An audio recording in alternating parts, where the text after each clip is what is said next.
Hey, well, hello everybody. Doug, I see you're recording, so I guess we're going, yeah? We're good to go. Okay, so hello Doug, how are you?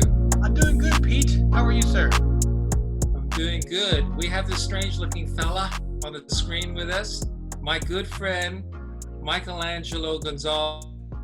Hey, Hi, Mike. Thanks for joining us today. you bet. Sure. Where are you sitting now? Are you I heard you're in Los Angeles, is that right? Right. So I'm a professor at Biola University in La Mirada, and my students affectionately or unaffectionately call me Dr. G. So we do the fist pump when we see each other in the calf, and hey, Dr. G, secret handshake kind of stuff. So That's so fun. I love that. What do you teach? So I teach cinema production, film production, and I'm a screenwriter. I was a former art director, and but my last maybe 20 some years has been mostly in the classroom. No kidding. 20 years you've been a teacher.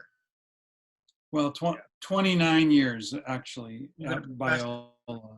Dude, Yeah. how old are you, man? You're like super old then. You must be like, what, 92? Yeah. Yes.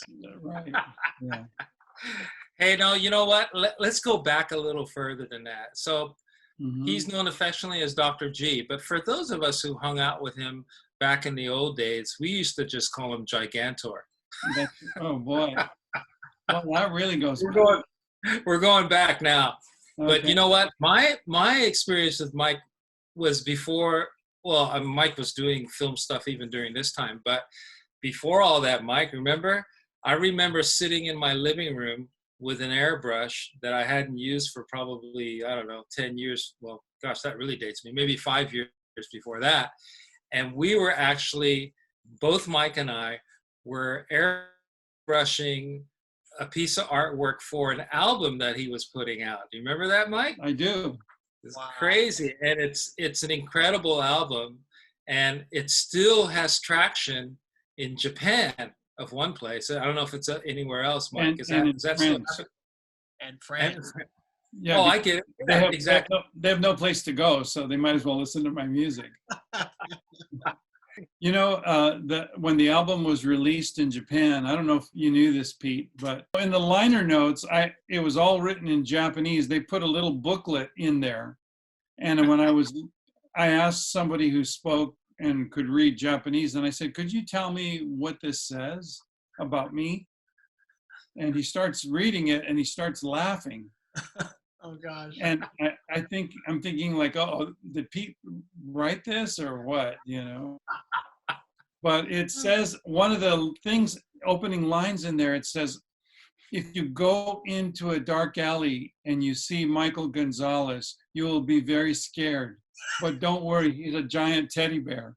That's awesome. You wrote that? No, I did not write that. That wasn't me. I wish I wrote it. The record label wrote that. Oh, That is awesome. That's very personal for a record label to write. Did they know you well? No, they didn't. yeah. That's so Oh, bizarre. by the way, I'm still waiting for my royalty checks, Mike. When are they coming in? I don't know. You and I are in the same boat. But that's how long I've known Mike. I mean, we've known each other for a long time, and we used to actually play and do worship together at the church we were both at a long time ago. Mm-hmm. But then things really changed, because next thing you know, we're talking about shooting music videos and film, and Mike was already involved with that, and I was getting into it, and I had such a desire for it. I really wanted to get into it, and so Mike was one of the first persons that I got to talk with, and he connected me with another person named Roy Wagner. And Roy is a cinematographer, and I remember that meeting. It was at Hamburger Hamlet right on Sunset. Oh no, wait, was it Sunset or Hollywood? Yeah, it's off of Sunset. Yeah, Mm-hmm. and we sat there and talked about it. We talked Roy into shooting, doing the cinematography for this music video. Mm-hmm. And to this day, he tells me, never tell anybody how much you paid me for this job. Mm-hmm. because we paid him peanuts Oh. and a hamburger. I think I probably paid for that hamburger too. But, yeah. And Roy shot lots of TV series, Yeah. CSI, and I don't know. Yeah, I saw that he My did house. Quantum Leap, which is a show I used to love Yeah. as a kid. Mhm. So I have a question for you, Mike, if you don't mind me asking. Yeah. I'm kind of in the shoes of somebody who might be someone who would wander or sign up for one of your classes. What has it been like for you to see students come through your class? What is it that ignites them? What is it that you see the spark in somebody? What is it that you see in them, and then what do you see them go and do? Yeah. So, Biola's is probably the oldest film program in the United States from any Christian or college university. And last year, we became a film school, and we also became one of Variety's top 50 film schools in the world. Wow. So that's a big accomplishment for a small school. But I think one of the things that put us there is because we've been able to integrate faith and learning. So people want to come to our school because, and I don't mean faith in a traditional, like I tell parents right off the bat, if you're thinking of bringing your son or daughter here to make Christian movies, that's not us. Mm. But what we do is we really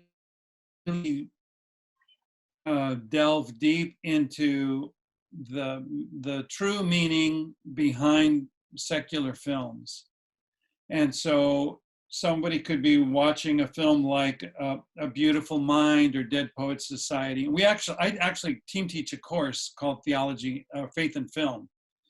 So in that class, we really dissect lots of these films, Rudy or Wally or Bella, Whale Rider.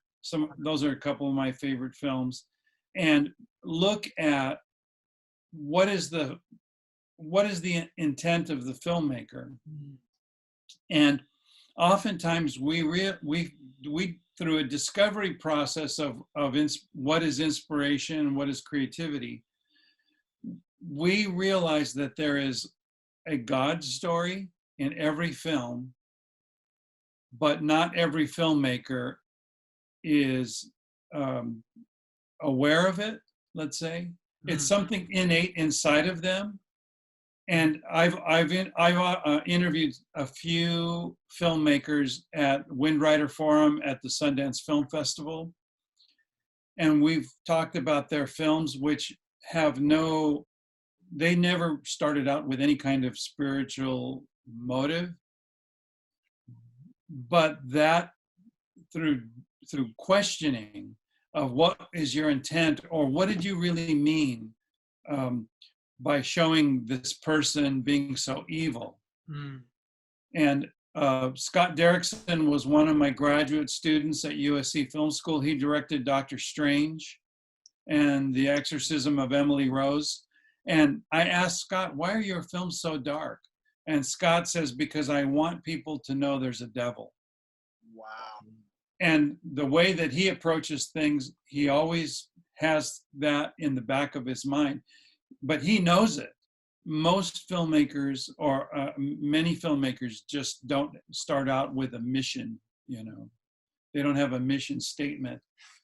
But I think for our students, they have a greater understanding, first of all, of that the inspiration that they get. They know who the creator is, and they also know that the creator has given them an ability. He is unselfish, and he's basically said, I want humans to create just like me.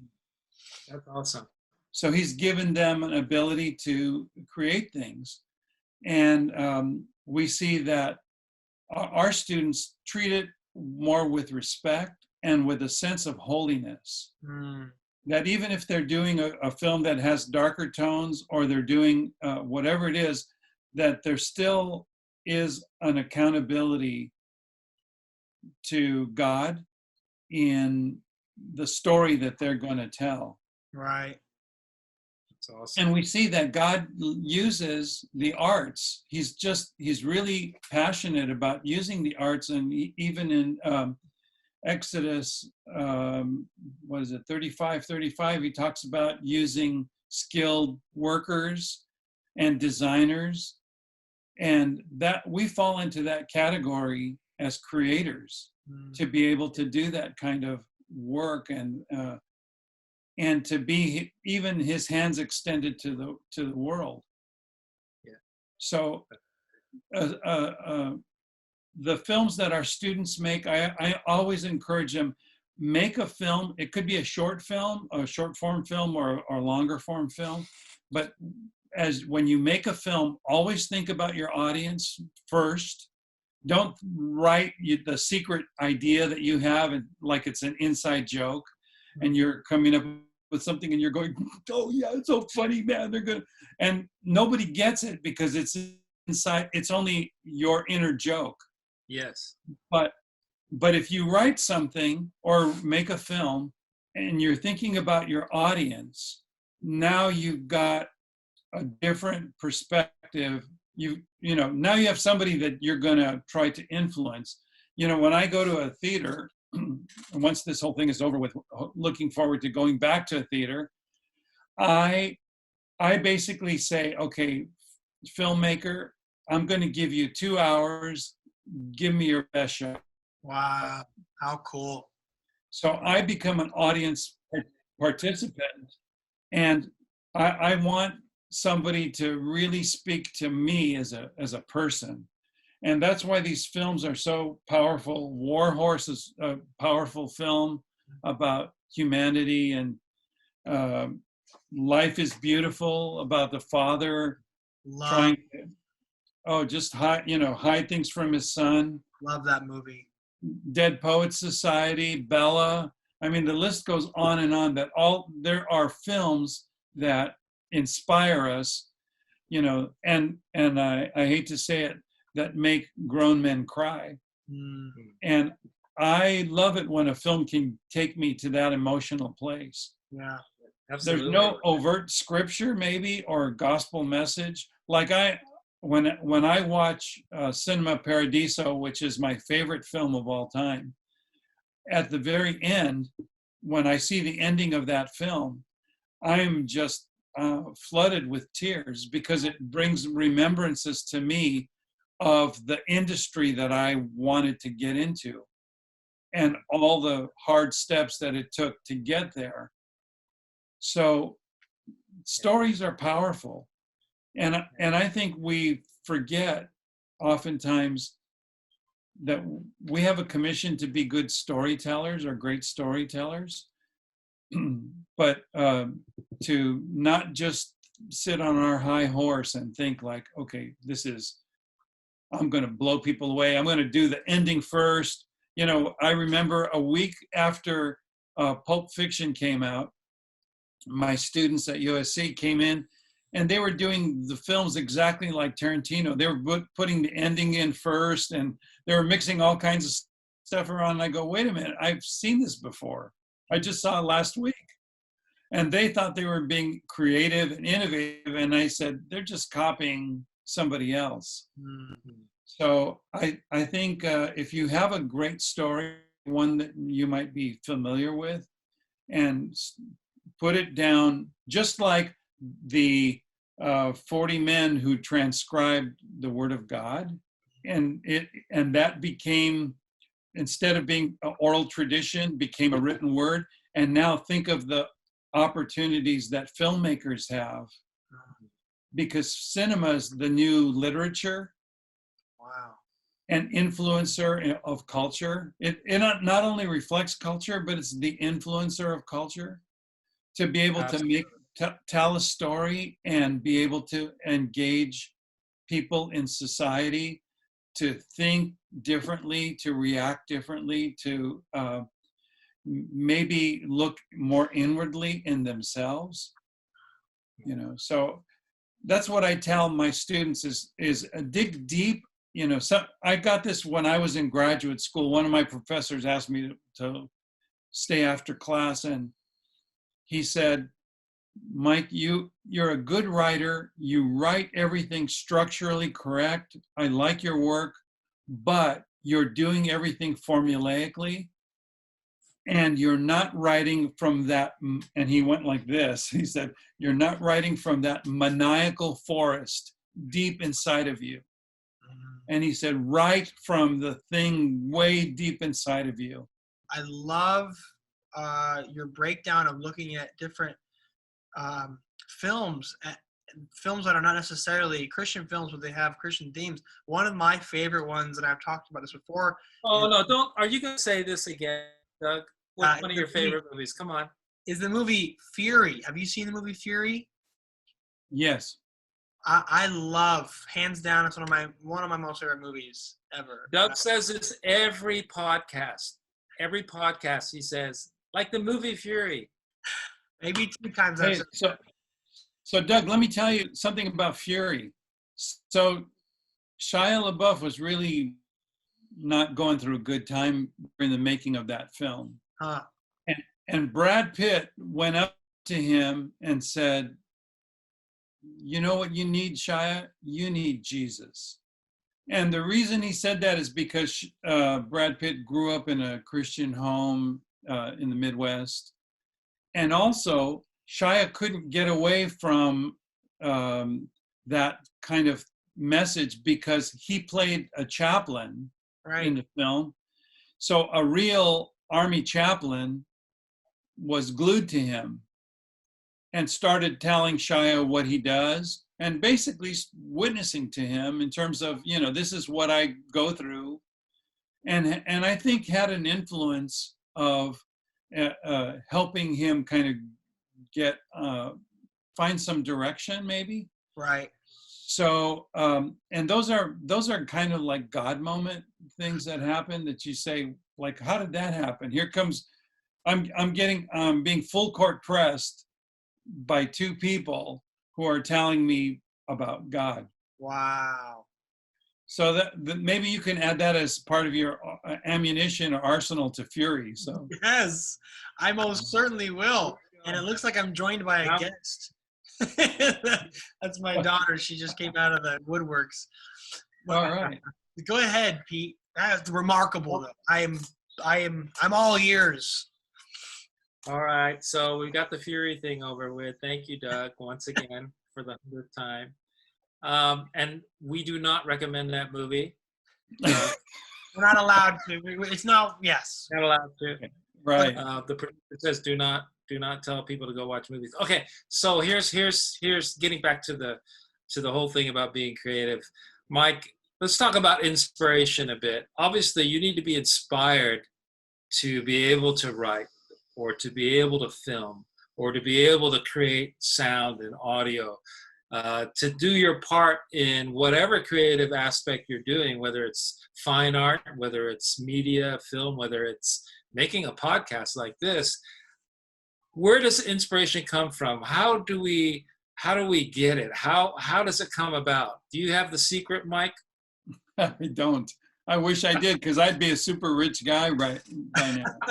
But one thing I can tell you is that everybody that's breathing has ideas. And I tell my students, if you have an idea, you've got to, the way Hollywood works is Hollywood wants to hear the idea in the form of a pitch. Mm-hmm. So if you can tell your idea in like one sentence, that will tell a producer or a studio executive if they're really gonna bite or not. You know, if you're gonna spend 5 minutes doing your pitch and you still haven't really, you're kind of fishing around and going different places, there's not going to be a sale that day. And by the way, for those that are screenwriters out there, never submit your first draft. Let friends read that draft, do a table reading, have different people play different parts. And then you can do a survey afterwards, which characters work or don't work. Rewrite. And one thing that I've learned, so I love screenwriting, and I was looking for somebody to write. I don't know why I didn't think of you, Mike, but this is when I was in Australia, and I said, I talked to people who are screenwriters, and yeah, and they never came through. And I said, forget it. I'm going to learn. I want to know how to do this. And I spent time learning about screenwriting and formatting and that type of thing, because I felt like I had some great ideas. But one thing you learn right away is writing is rewriting. You're constantly rewriting. And for me, I think I've done a lot of creative things in my life. Been around everything from graphic design to filmmaking to photography, all these things. But I have to say, writing has to be one of the hardest things, creative things you could do, because you can go so many different ways. A character can go one way, and then next thing you think, oh, wait a minute, you know what? I'm going to turn that character into something else. And it's all about feeding the story, the main theme, Mike, like you say. I think a good film has to be like a good musical score. It has to have high moments and low moments, a time for the audience to breathe and catch their breath. One of the master filmmakers that I just saw A Hidden Life the other day, and that Terrence Malick is a master at storytelling, but he's also a master at letting nature be a part of the story. And sometimes he just holds on a long shot, and I'm thinking like, wow, I'm just soaking all this stuff in. And A Hidden Life is now available for streaming. So, and it tells us the story of a guy who resists Hitler, basically, during World War II. And he's a farmer, and you see this peaceful countryside all around him, but the impending war is also surrounding this guy's life. And I'm thinking like, oh man, how much more can I take of this? And Malick is able to weave in all these different elements of the characters, of nature, of history, and it's very powerful when you get it right. So I ask my students to tell me their top 10 films, and this film comes up almost every time. SpongeBob SquarePants. Veggie Tales, no. Yeah. So I ask them, and now I'm going to ask you. So when I see this film come up on their list, I ask them, so why is Shawshank Redemption such a good film? So why would you guys, how would you guys answer that? I would say, I'm just going to cut into Doug, because Doug will say, oh, it's a lot like Fury. Anyway, I think because the main character, and I can't even remember his name, Tim Robbins is the actor, right? Andy Dufresne. Yeah, that's it. Right. He had the audacity to hope in the worst situation he could possibly be in. So it's about hope. I mean, this guy was framed, he was sent to prison, everything goes really bad for him throughout the whole thing, but he kept hoping, he kept working through, he kept getting through the situation. And I think it's all about hope, never giving up. That's my take. My turn. Yes, sir. I agree with you, P, 100%. I never really thought of it. I never really thought of it that way before. I would say, as I'm sitting here thinking about it, first thing that comes to my mind is the timing of it.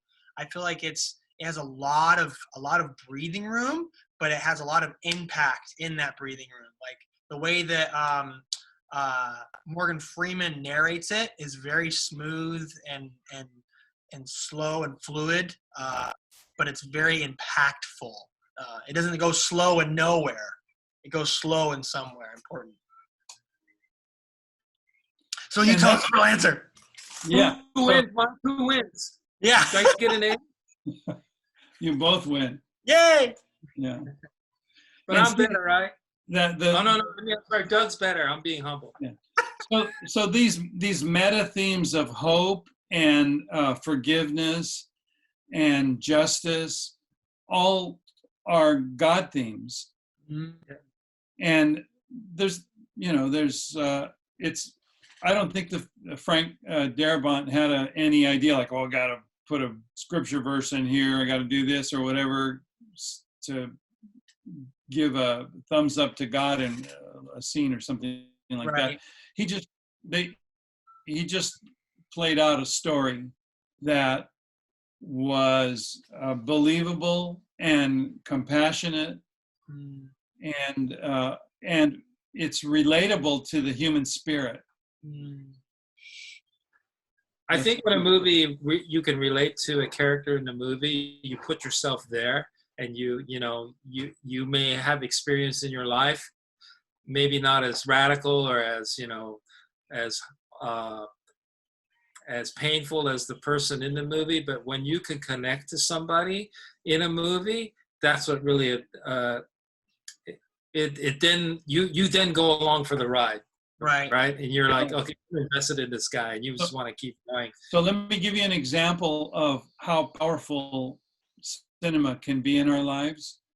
I invited a friend of mine who's a pilot. I invited him to come to a screening. It was a special screening of so many years later of Top Gun.